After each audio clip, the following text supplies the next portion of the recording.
This is BBC News. Is it the last supper, or can Boris Johnson and Ursula von der Leyen salvage a last-ditch Brexit deal over dinner?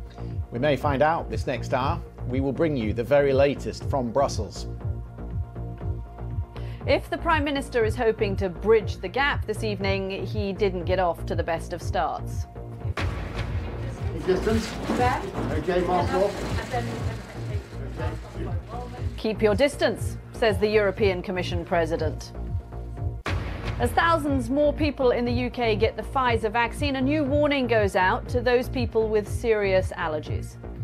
Also in the programme, the three justices Donald Trump nominated to the Supreme Court bench declined to hear his legal arguments of electoral fraud. So is that it?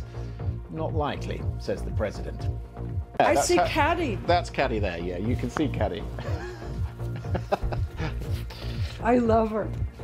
I'm here. I see you. Cher, meet Katty, meet Cher. Yeah, I was there too, to hear all about the singer's heroic efforts to save the loneliest elephant in Pakistan.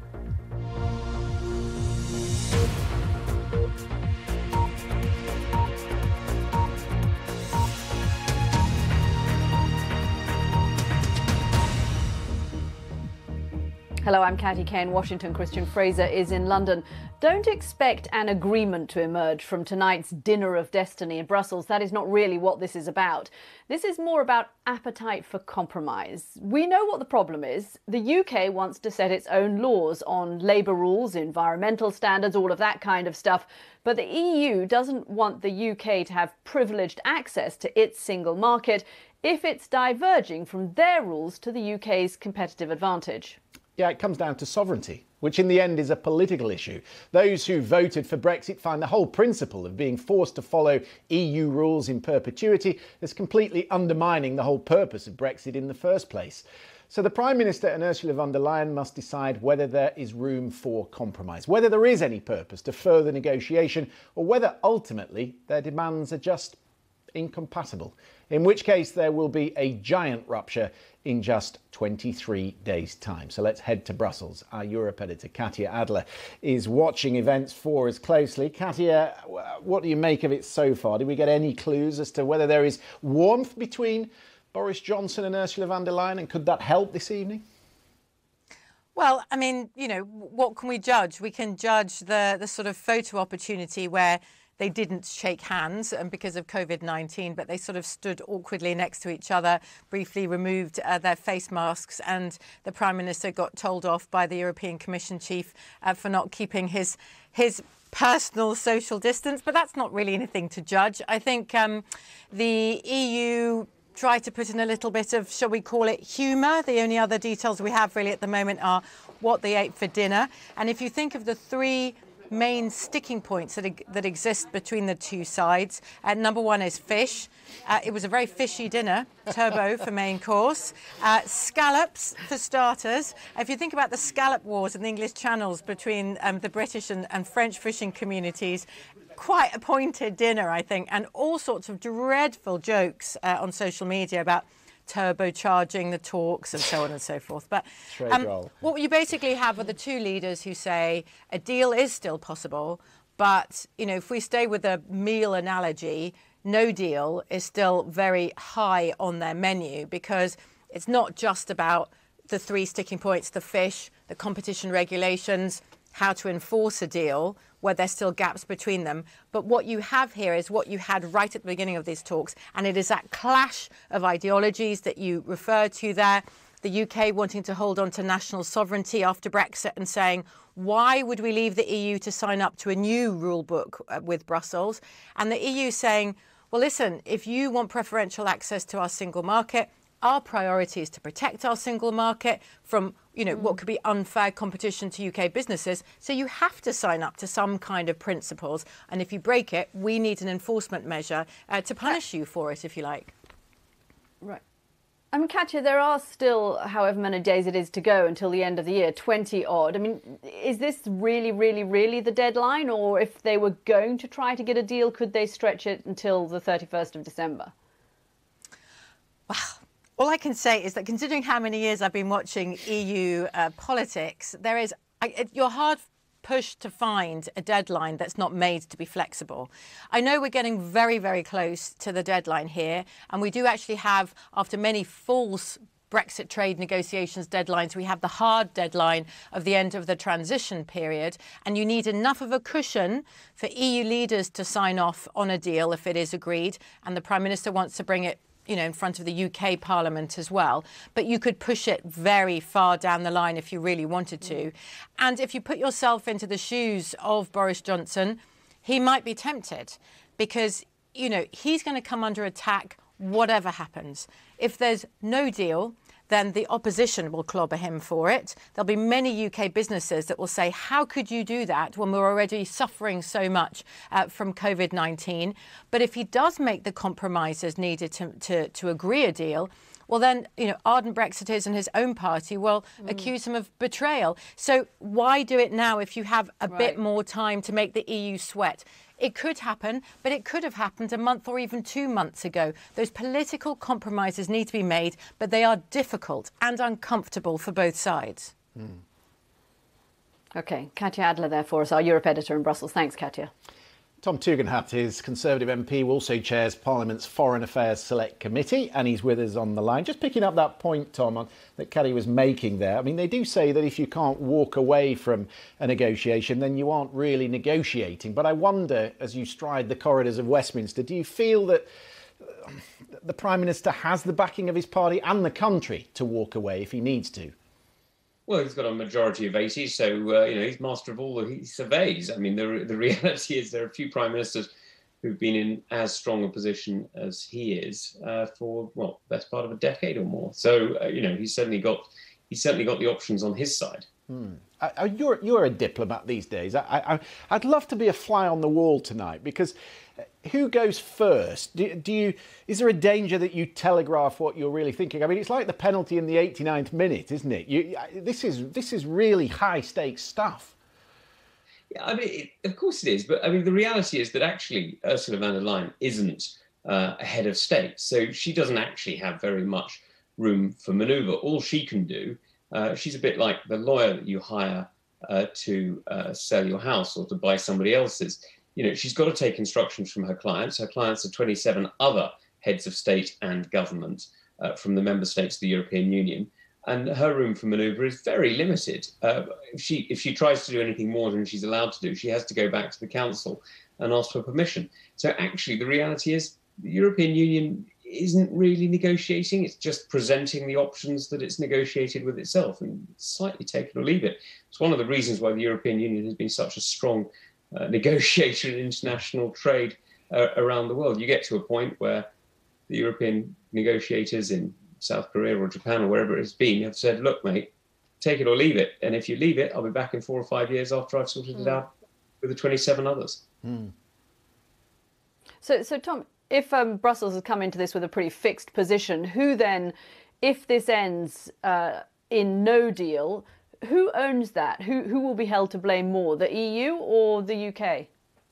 Well, I mean, everybody. I mean, I'm not sure you can divide it like that. I mean, I think that these talks started off completely the wrong place in 2016 or 2017 when they really got going, and they've never really got onto the right track.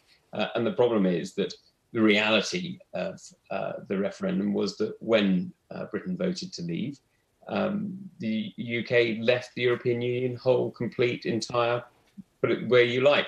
And what we should have done is started from the principle that we were out of everything and negotiated our way back in. But we didn't do that, and the European Union didn't do that. We kept sort of trying to hang on to bits, and we've ended up sort of approaching this from the wrong end of the telescope, if you like. OK, Tom Tugendhat, thank you very much for joining us there from Brussels. I was just wondering when we might get a sense of what the timing is on this. Christian, do you have any idea of when we're going to know? How long does a meal take in Brussels? I know they've got all those courses of fish. 3 courses of turbot, scallops and whatever's coming for dessert, and a bit of wine usually as well. And a delicious-looking pavlova of tropical fruits, which doesn't sound very European. But no, anyway. and then I hear that they were going to talk first, then go into dinner at 7:30 our time, so about an hour and a half ago. So that's why we probably think we might get a readout, and that's what we're told we will get, a readout sometime in the next hour. And if we get that, then and obviously Katty will bring it to us. OK. All right, we will wait and keep you posted on that one. So, COVID. At 90 years of age, Margaret Keenan has world notoriety. She is patient A, the first to be injected outside trial with the new Pfizer vaccine. How you doing?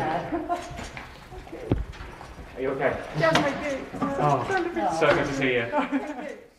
This afternoon, she left hospital to a warm welcome from her family. Mrs. Keenan, who turns 91 next week, was one of 100 people vaccinated on the first day of the rollout in Coventry.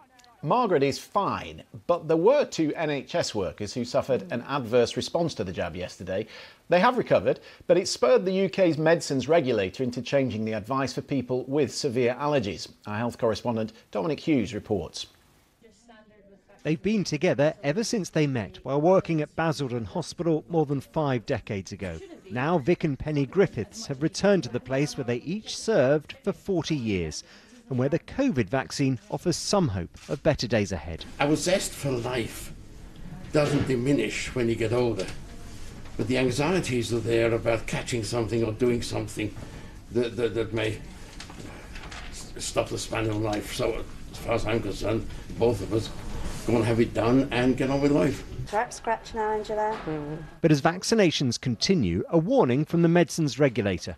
2 NHS staff, both with a history of serious allergic reactions, suffered side effects after receiving the vaccine. If we need to strengthen our advice now that we've had this experience in the vulnerable populations, the groups who've been selected as a priority, we get that advice to the field immediately. The 2 staff members are now well again, having received treatment. But those who experience significant allergic reactions have been told to avoid getting the jab for now. Experts say of the thousands who've received the vaccine, both yesterday and in clinical trials, serious reactions were very rare indeed. At Bradley Manor Care Home in Belfast, staff and residents were receiving their jabs. By the end of the year, more than 4 million doses of the Pfizer-BioNTech vaccine should have arrived in the UK, and GPs will start delivering vaccines next week. But from the government's most senior scientific advisor, a warning. This is no time for complacency. We have a very important light at the end of the tunnel with vaccines. We've got a lot to do to roll out the vaccines. We've got a lot to do to make sure the vulnerable are protected. It's not the time to suddenly say we relax everything, and if that happens, we will have a big surge. The vaccine is now reaching the most vulnerable, even in some of our more remote communities. Today, some doses arrived in Orkney in the far north of Scotland. But as we embark on the biggest mass vaccination programme we've ever seen, expect some bumps along the road. Dominic Hughes, BBC News. Well, on Thursday here in Washington, the government body in charge of vaccine approval will meet to discuss emergency use authorization of that Pfizer vaccine and potentially pave the way for a rollout of the vaccination here in America. As we prepare for vaccines to be made available, it also means understanding the realities of these jabs. They were laid out by emergency medicine physician Dr. Jeremy Faust on Twitter. He tweets that the benefit of the Pfizer-BioNTech vaccine, 95% less likely to get COVID-19, which can kill you, whereas the risks, mild injection, site reactions, fatigue, headache, muscle pain, chills, joint pain, fever. And we're glad to say that Dr. Faust joins us now from Cambridge, Massachusetts. Dr. Faust, what's happened in the UK with those 2 healthcare workers who have now recovered but had an allergic reaction to the Pfizer vaccine, is that going to impact at all, do you think, the FDA's deliberations? I don't believe it will. I think that one of the benefits of having a longer safety tail, we asked for 2 months of follow-up, was so that if things like this happen, even in the initial rollout, we could confidently say, look, this vaccine has been given to tens of thousands of people, and the occasional side effect like that is probably to be expected, and compared to the idea that you're avoiding a potentially life-threatening illness is absolutely an acceptable risk. So it's going to give people the jitters when the rubber meets the road and this starts to come out. But it's really nice that we can lean back and say, okay, look, we have so much safety data on these vaccines that are coming out that we can say, yes, this is something that is kind of part of doing business. A lot of effort has been put into the distribution of the vaccine around the US. How much effort do you think is being put in by the administration into the communications part of this to try and assuage the concerns of those people who are looking at the vaccine and saying they're not going to take it because they don't think it's safe? I think that leadership has a great opportunity to show up to this fight, to say, look, the president, even though he's already been infected, maybe he should be vaccinated on television. Certainly a lot of top physicians and other leaders have said, and past presidents, for example, have said, we will go on television and be vaccinated. I think when people see that their neighbors, friends, and even the people that they look at on TV are being vaccinated, that will be very reassuring. One of the great side effects, unrelated, of the camera phone is that UFO sightings went down. And so I kind of feel the same way about this, because when people start to see, look, my neighbors and my colleagues are getting the vaccine and nothing bad has happened to them really, I think that will sort of ramp down the fever pitch about major concerns. And I'm not talking about a little fever, I mean about major concerns. So I think that when it really gets out there, that's when people begin to notice that things are pretty safe. Yeah, it's interesting, isn't it, when you read some of the data that Pfizer excluded people with significant adverse reactions in the clinical trial. These people weren't part of the test and part of the original data that the FDA is looking at. The problem is, with what we've seen today, is we don't know the denominator, do we? We don't know how many people have had the vaccine without any problems.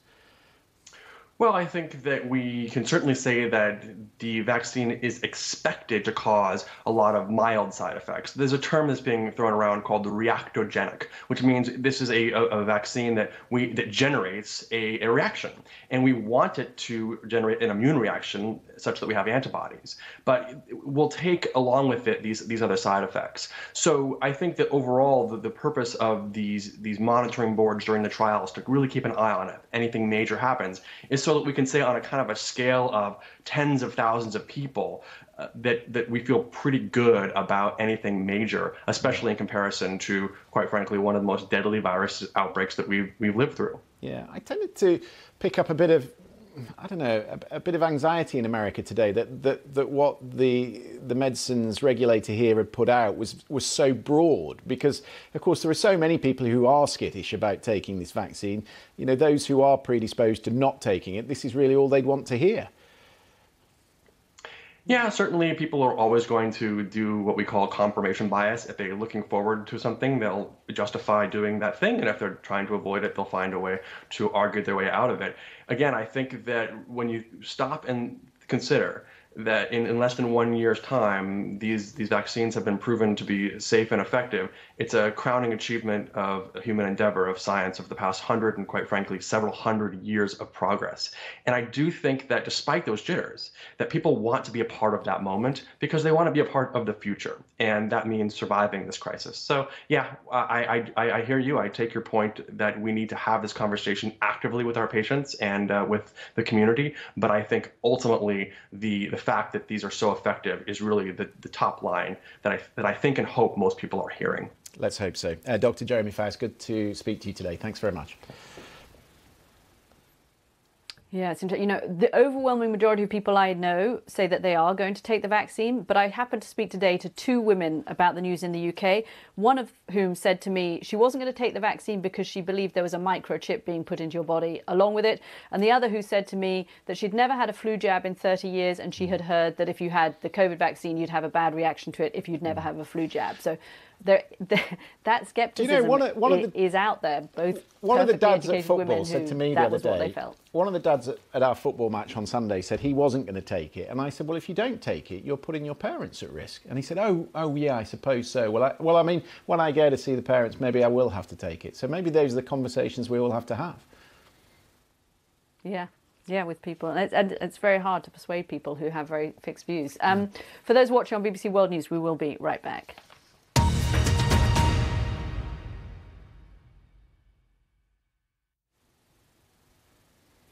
The chairman of Tesco says food prices could rise by up to 5% in the event of a no-deal Brexit, with some products increasing even more than that. John Allen said import taxes could push up the price of brie by as much as 40% and warned that consumers could face some disruption to supplies while the industry adjusts to the new situation next year. Mr. Allen also said that Tesco's has been stockpiling some non-fresh food as it prepares for potential shortages. So I think there will be an impact in terms of pricing. on customers, because those sorts of tariffs can't be absorbed either by the producers or the supermarket chains. But it will also, I think, change the mix of that which people eat. You know, are people going to eat quite as much brie if it's costing 40% more? Will they eat more domestically produced cheddar? We calculate the overall impact is going to be low single digit, about 3 to 5% on food prices, but obviously vastly more on some selected items.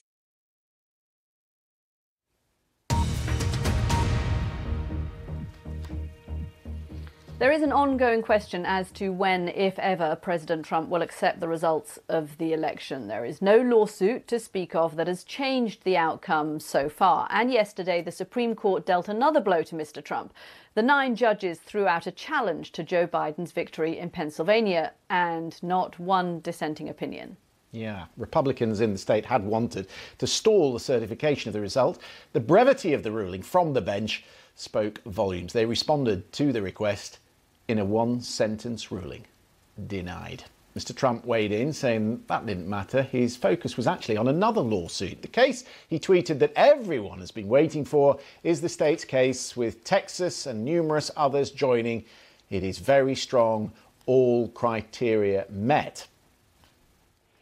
He is referring to the case filed by the Republican Attorney General of Texas, who is asking the Supreme Court to throw out the voting results in the swing states of Georgia, Michigan, Pennsylvania and Wisconsin, alleging that those battleground states made unconstitutional changes to their voting laws before the 2020 election. Experts say it's the longest of long shorts. So let's bring in our senior North America reporter, Anthony Zerka. Anthony, yesterday we interviewed Republican Congressman Mo Brooks on this program, who was making the same case that the whole election where voters had mailed in their votes was illegal because the Constitution doesn't allow you to mail in votes. So does this Texas suit have much merit?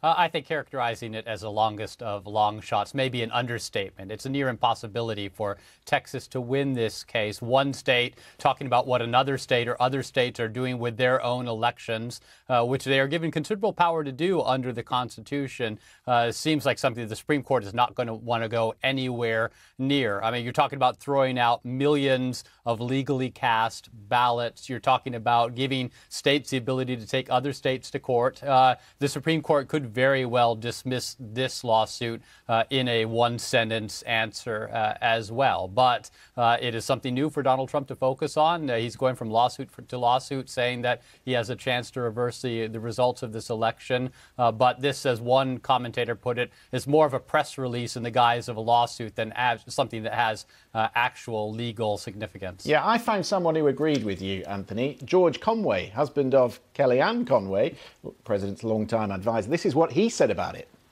They're peddling to the Supreme Court the notion that it's anomalous that some votes in some areas at some points in time are going to be more one-sided than others. It's crazy. And they're saying that. And they're also recycling. I mean, to do this in the Supreme Court of the United States is for a member of the Supreme Court bar to do this in the Supreme Court of the United States is absolutely outrageous. They're throwing in all the garbage allegations of fraud that the Trump campaign wouldn't even put in some of their complaints in federal district court. It's absurd. Yeah, and he is a lawyer, so he knows a thing or two. I mean, the problem I see with this is just how it looks. How many times does the president want to lose the election?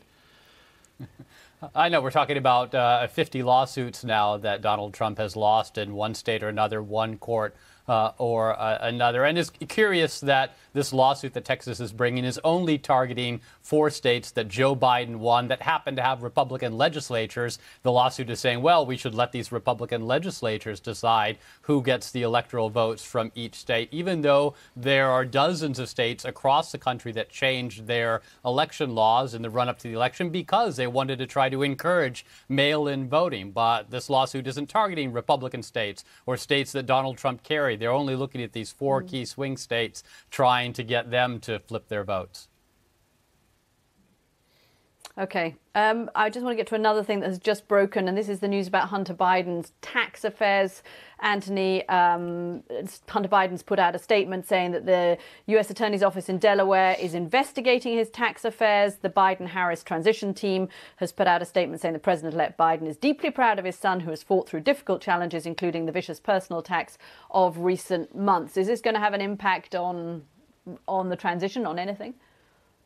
Well, it certainly is going to be a distraction to Joe Biden going forward. Obviously, Hunter Biden was a source, as you mentioned, of attacks from Republicans during the campaign. His business dealings, his international business dealings, there was a lot of money moving around. So if someone from the Justice Department looking into this, looking to make sure that everything was done according to law in Hunter Biden's taxes, could be a concern for Hunter Biden, certainly, and possibly for Joe Biden. And if Republicans, say, keep control of the U.S. Senate going for the next couple of years, those Senate committees could be focusing. They have their own hearings looking at this. It could be something that drags on for a while. Okay, Anthony Zerka there. Thanks very much for joining us. It probably won't change the minds of those people who feel, of course, that the election was stolen, of which there are quite a lot. We will have more coming up after this quick break.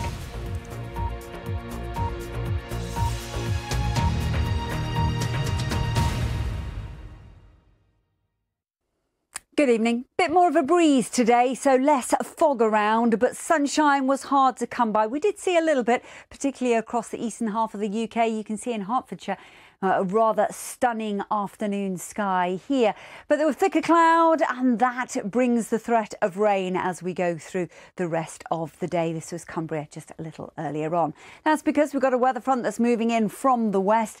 The rain fairly light and patchy through western Scotland and Northern Ireland, the heaviest of which is going to be across Wales and southwest England as the weather front splits in two through this evening. So we see a pulse of wet weather drifting off into the near continent, some showery outbreaks of rain moving its way through Scotland. Widely, it's going to be an overcast night to come. That's going to prevent those temperatures from falling too low, so not a cold night in comparison to recently, 3 to 8 degrees to greet us first thing in the morning. There's still going to be some showery rain moving its way through northern Scotland. Elsewhere, the cloud thick enough for a few isolated showers, a bit drizzly, a bit drab, I'm afraid, through much of the day. The cloud is unlikely to break up, so we won't see that much in the way of sunshine, but temperatures should peak between 7 and 9 degrees quite widely, maybe if we're lucky double figures down into the southwest. As we move out of Thursday, we're going to see another weather front pushing through. That again will strengthen the winds and bring some rain. This time it's likely that the heaviest of the rain will be across central and southern areas. But the good news is with it, it's bringing some slightly milder air across the country. And you should notice the difference with the feel of the weather over the next few days. So yes, there's some rain to clear away from the east of the UK. Behind it, again, a drab and dreary affair. The cloud thick enough for some drizzle at times, some poor visibility close to the coast, but temperatures should peak between 7 and 11 degrees. And there's a chance perhaps of seeing a little bit of brighter weather across the Channel coast. Now, as we move out of Friday into the start of the weekend, we've got a brief ridge of high pressure on Saturday before another area of low pressure is set to arrive. So Saturday looks likely to be the best day. We'll see some drier, brighter weather. By Sunday, it's a case of overcast, wet and windy at times. That's it. Take care.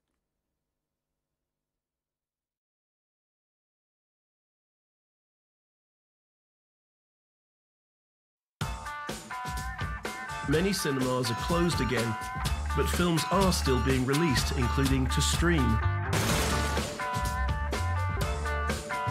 I'll keep you up to date on what you can enjoy in The Film Review, Friday evening at 5:45 on the BBC News Channel and on BBC iPlayer. This isn't a mere adventure. This is the substance of dreams. World, I want to leave you better.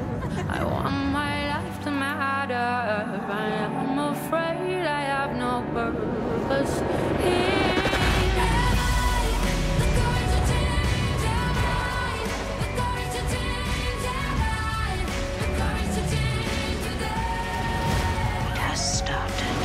Yo, remember us? Captivating drama. Season's greetings to you. This Christmas on BBC One and iPlayer. What makes World Service so unique is its genuine world perspective, not just in news, but actual cultural landscape. Well, I grew up with the World Service as the soundtrack to my life. You were never really cut off so long as you had the BBC. That's where we'll heard the real news, a window to what's going on in the outside world. I can be out in the garden raking leaves, doing kind of mindless labour, and yet feel as if I'm being put in touch with the world, the whole world. Bringing the world closer, the BBC World Service.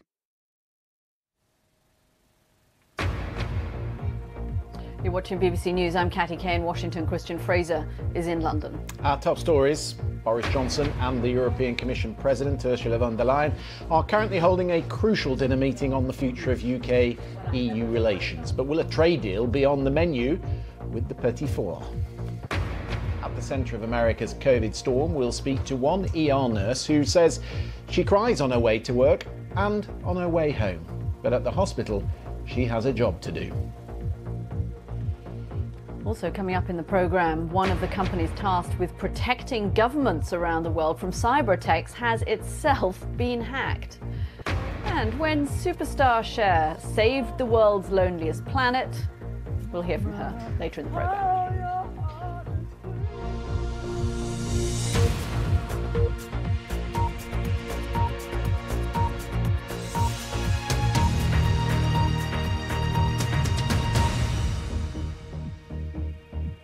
What must it be like to go into work every day knowing that the patients you care for might die, alone, without their family, fighting to breathe?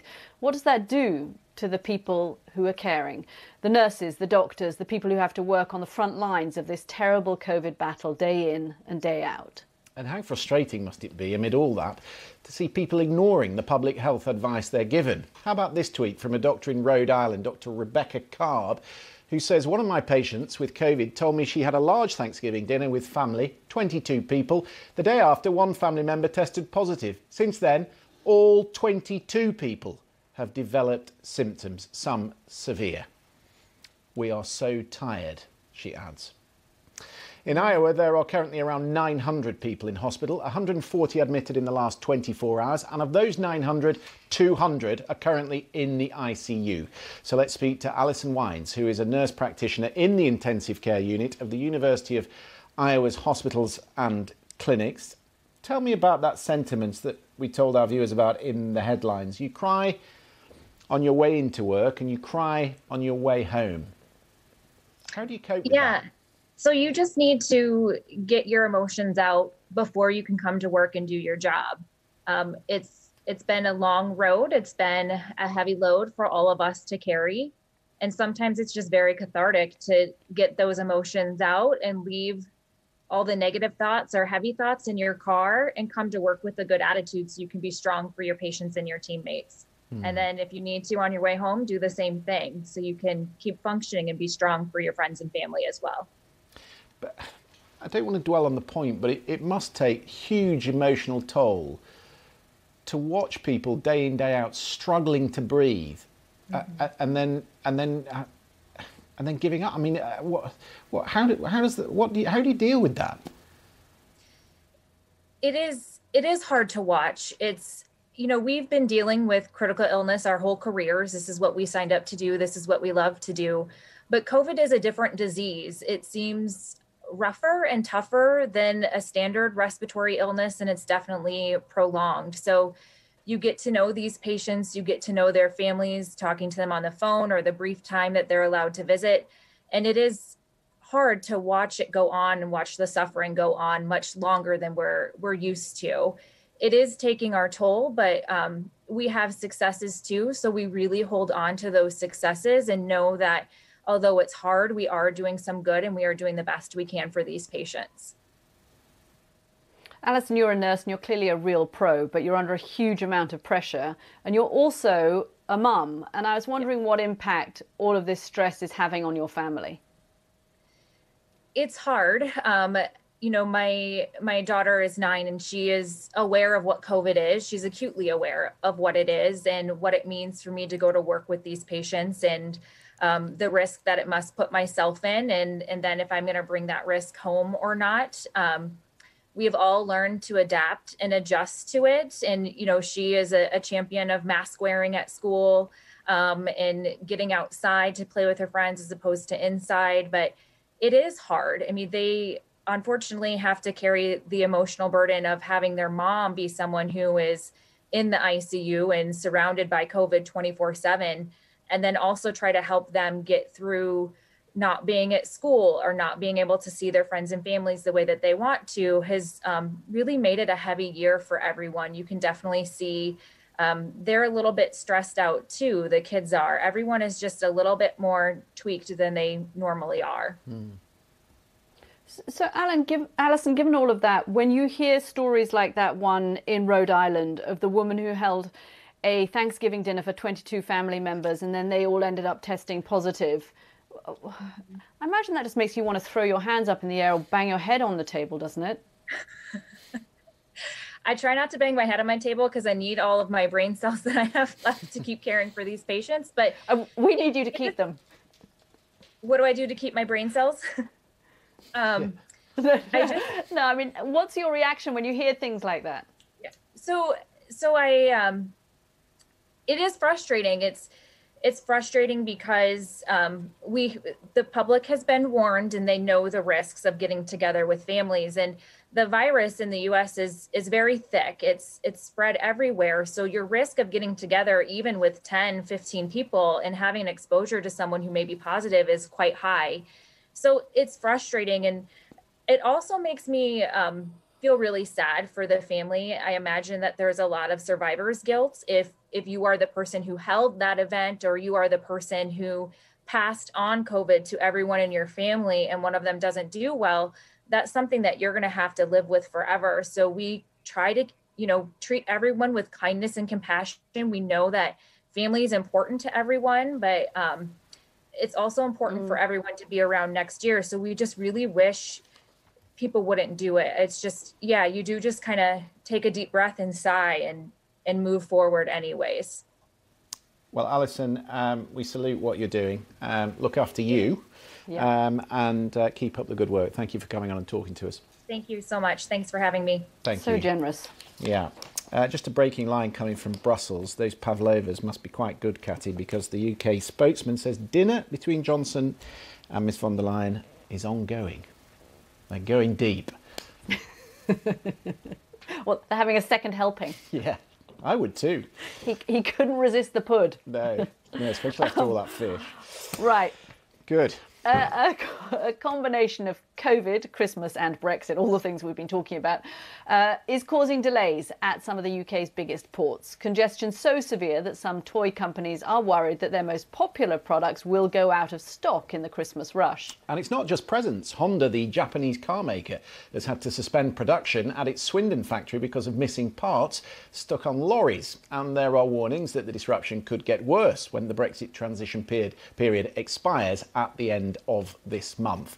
Richard Ballantyne, the Chief Executive of the British Ports Association, joins us from London. Richard, are you coming on to tell us that Christmas is cancelled? Because I'm not sure I can cope with that. Good evening. Absolutely not. It's fair to say there is some challenging times, a bit of congestion. This is very much a global issue. But absolutely not cancelling Christmas in the UK. Good, my presents will get through. That's good news. But on a serious note, if you overlay no deal on top of what you're facing at the ports at the moment, what would that mean? Well, actually, if we bring it round to Brexit, it's interesting because a deal and a no deal actually don't look too dissimilar for ports. We are going to leave the customs union and the single market after transition. And that means there will be new controls at our borders. And so very much there will be a lot to do for port operators, for freight operators to process their goods. But it's going to look very similar, I would say. Now, things like tariffs, of course, which the Prime Minister is presumably discussing with his counterparts in the European Union at the moment, will be slightly different. But they are not something that we collect at borders. So it's not conditional on goods entering the country. So, Richard, I was rather hoping that you were going to be able to explain why my very large and expensive Christmas present to Christian hadn't actually got to him yet. And it was all because of the ports, right? Because I'm sure it's on its way. More seriously, we've all been focused on the super good news of the vaccine rollout starting yesterday in the UK. Is there, just to kind of clear this up, is there any concern that this could have an impact on vaccine supplies? No, not at the moment. The vaccine's coming around from Belgium and it's being transported on lorries going through our roll-on, roll-off ports and indeed Eurotunnel as well. So it's a different challenge to the one that is being faced at some of our largest container terminals, where we're seeing a glut and a surge of container activities, as I said, on a global basis, which is slowing down and impacting some of those operators. And because Christmas is a factor in this, are you expecting this port backlog to kind of ease up after the Christmas holidays? Yes, I think it's fair to say we're through the peak of it, possibly, and we're looking at this continuing for a brief period of time, possibly into the first quarter of next year.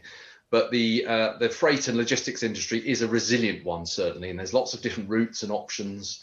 And certainly we don't want to create the impression that the ports can't accommodate this and deal with this. But it's probably fair to say things will possibly continue into the first couple of months of next year, but gradually wind down and get back to normal, hopefully, through into some periods, sort of March, etc. OK. Richard Ballantyne joining us from London. Thank you, Richard. So, Christian, that Ferrari might yet make it to you. Good. I'll keep an eye out for that. Ports, wouldn't it? Yeah. May it come by March, Richard says. Yeah. Bad chance. One of the largest cybersecurity companies in the United States has been hacked. The company's FireEye, and it's used by companies and governments around the world to protect them from just such cyber attacks. The CEO of the FireEye has issued this statement. Based on my 25 years in cybersecurity and responding to incidents, I've concluded we are witnessing an attack by a nation with top-tier offensive capabilities. He went on to say that consistent with a nation-state cyber espionage effort, the attacker primarily sought information related to certain government customers. We are joined now by Lisa Forte. She's a partner at Redgoat Cybersecurity. Did I say that right? It is Forte, is it? It is, yes. Jolly good. I didn't know whether you pronounced the E on the end. So there we go. I got it right.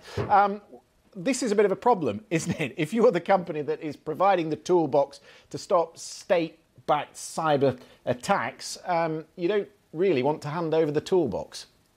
No, definitely not. And we saw a sort of similar issue happen with the shadow brokers who managed to get a load of NSA tools and weapons and use those as well. And this is part of the problem, I suppose, of having these tools or these weapons at your fingertips.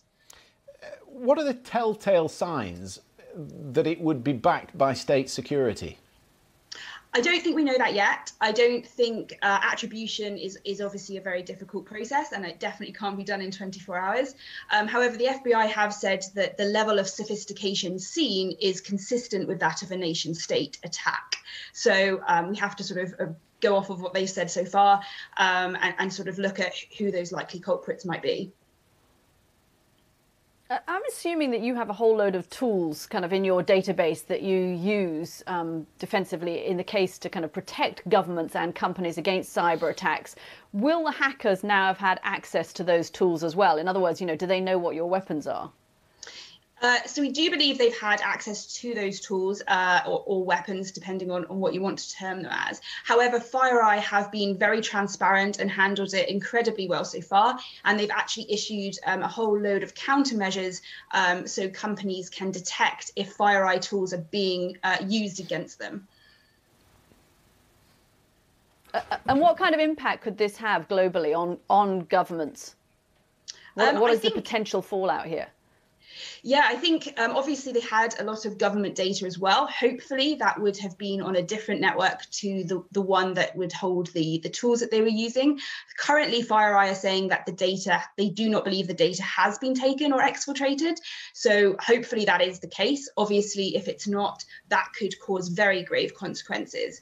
But I do think it highlights the need to start taking state-backed cyber attacks very seriously, especially in light of the vaccine and the distribution of the vaccine as well. Okay, Lisa Forte, thank you very much for joining us. Thank you. Do you know, I am perpetually losing my phone and my wallet and my keys. And I'd be known to pick up other people's keys, but I always try to return them in good time. Yeah, there is a name for people who pick up other people's keys, by the way. But anyway, moving on. Surely you can't be worse than the person, identity unknown, who borrowed the key which opened the doors of an 11th century tower in Kent. Back in 1973, that's nearly 50 years ago. The brass key to St Leonard's Tower has now finally been returned, sent with an anonymous note to English Heritage saying, sorry for the delay. Love that. So who was it? That's what I want to know. Apparently, English Heritage say they're not in trouble. They just like to understand why it's taken so long. What happened over those 5 decades? It's not the sort of key you'd sort of, I don't know, ignore in a drawer, is it? It's not a Yale key, is it? Put in your pocket. I know. What I also want to know is why English Heritage couldn't just pick the lock. It's an 11th century lock. It can't be that sophisticated, can it?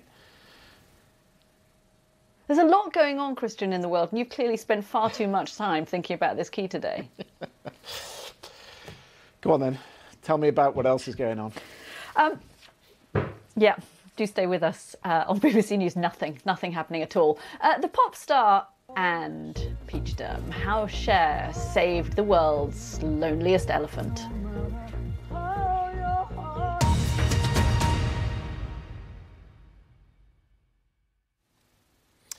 Well, let's return to the coronavirus vaccine then. At the age of 90, grandmother Margaret Keenan was made famous around the world yesterday. She became the first person to have the Pfizer coronavirus jab as part of that mass vaccination programme, kicking off Britain's so-called V-Day. She said she felt privileged to have it. Mrs Keenan, who's lived in Coventry for more than 60 years, is originally from Northern Ireland. She'd been admitted to the hospital a few days before the jab. The retired jewellery store assistant said it was a great opportunity to be offered the vaccine, and she urged people to follow suit. And this afternoon, she left hospital to a warm welcome from her family, and our health correspondent Catherine Burns was there to watch it. Yesterday, Margaret Keenan became the most talked about 90-year-old in the world. Breaking news. It's the moment we've all waited for. وكانت مارغريت كينان. Жительница Великобритании Маргарет Киннан стала первой. She was the very first person outside of clinical trials to have the Pfizer vaccine against coronavirus. Today, she got to leave hospital after making plenty of goodbyes.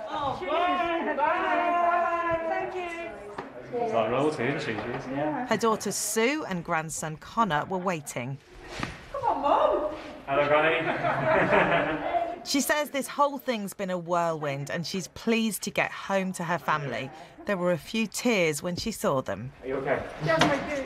Oh, so good to see you. You're going to feel cold out here.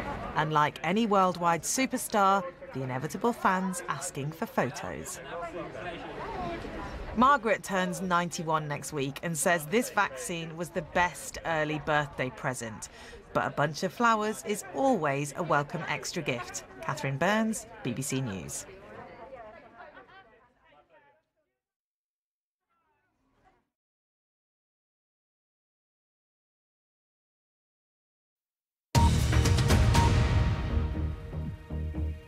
There are many things that pop stars can use their platform to achieve, and the singer Cher has used hers to good effect over the years. She is politically active, she's a human rights campaigner, she's a philanthropist, besides being one of the world's best-selling music artists. But her latest venture is probably the strangest she has ever been asked to get involved in, and all because her Twitter followers just wouldn't let it drop.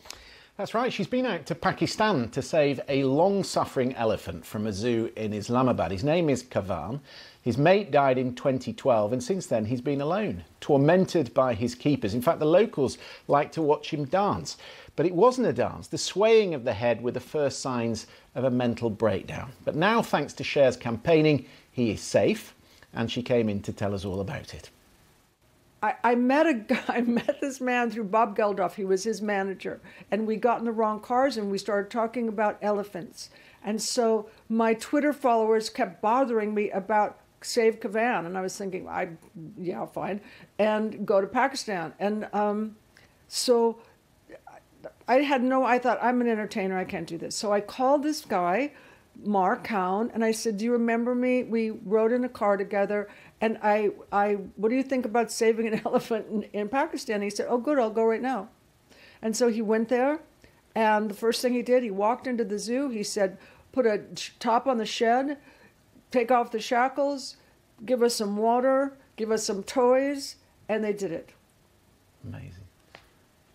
And then, Cher, you got Kavan flown to Cambodia, and you were there to meet him. What did that feel like when he arrived? It was amazing. It was amazing because, well, we were also happy. I had my friends with me, and we were amazed that we actually did this. I am amazed that we actually did this because I never thought I would be going to Pakistan. And when I met the people there, they were very nice. And I never thought I would be bringing an elephant to Cambodia. Cher, when you're not flying around the world rescuing animals and rescuing Kavan, you're very involved in American politics. You were a big supporter of Joe Biden's. Yes. How are you feeling about the next 4 years in US politics? I don't know, because I know that Trump is doing everything he possibly can. It's like if he can't live in the White House, he's going to burn it down. So I don't know. That's why I'm going there to try to get those 2 senators. I went to Nevada and I went to Arizona, and I worked hard there. And I've done lots of Zoom things, but in person is the most important thing to do, even though I was really scared both times. And even in Pakistan, I was scared too because there's so much COVID going on there. But I feel that, you know, I have this saying, stand and be counted or sit and be nothing. Or sing and be counted. You did a cover, didn't you? Yes. Of Happiness is a Thing Called Joe, of the Broadway classic. Yes. For Joe Biden. I did. I rewrote that song because I felt so strongly. I feel so strongly. I've known Joe since 2006, and I feel, I think I know him well. The first time I saw him, he thinks he invited me to his office, but I did. I invited myself. And I wasn't very, not unpleasant, but I wanted to kind of grill him. I wanted to know who he was. And I wasn't there to be nice. I was there to be interested, but I wanted to know who he was. Cher, it's been a long, difficult year for everyone all around the world, here in America where I am, over there in the UK too. As we get to the end of 2020, what do you feel optimistic about? Give us some words of hope. I feel optimistic about Joe. I know Joe, and I know he's got all these plans, and they're all very, very good. And I think they will benefit all the people that need to be benefited. One thing I don't know is why they haven't gotten a bill passed to save all these people who are struggling, you know, and why Trump never did anything for COVID, and also why didn't he buy the vaccines, more of the vaccines when he had a chance? He could have bought twice. Can I ask one very important question? No, I'm sorry. For my daughter. Okay. She's a big Mamma Mia fan. Okay. Are you going to be in Mamma Mia 3? Is there going to be a Mamma Mia 3? I don't know. Oh, go on. I mean, the ridiculous thing now, the ridiculous thing is that I just a bobblehead movie. Okay, I've been working more than I'm just working so much now, but I don't know. Do you like acting better than singing? I hope so. Well, this is how I think about it. Singing is a party at someone else's house, and acting is a party at your house. That's a very good analogy. I like that. That's great. I like that. Well, I loved... Fernando is my favourite ABBA song, and Your Fernando is my favourite Fernando. I love it. Also, when I went there, I was so terrified. Yeah. I was the last person there. Everyone had done so much before me, and I didn't know... Of course, I knew Meryl, but I didn't know anyone else. But it helped that we did Fernando first, because everybody was hiding, listening to it. Cher, it's been a real treat. Thank you for coming in and speaking to us. Thank you. Thank you. And well done with the elephant. What a great story. Bye, Katty. She's so lovely. Do you know, it was like being in the Mutual Appreciation Society. When she came in, she didn't want to talk to me. She wanted to talk to Katty. She was waving, and she was nervous. She was actually nervous to be interviewed by Katty. Anyway, Lovely to have her in the studio. Yeah. How do you pronounce the thing in your kitchen beginning with an M that heats up food from the night before? Yeah, I feel a trap coming here. Microwave, duh. No, I'm afraid not. Over to you, Nigella. But I still need a bit of milk, full fat, which I've warmed in the microwave. I can't believe she's now being attacked for saying that. We've got to get Nigella on. Last month it was toast and how many times she buttered her toast. Now she's clearly joking, people. Anyway, we'll see if we can get her on. Coax her on, and I bet she can say microwave. Yeah. Come on. Yeah.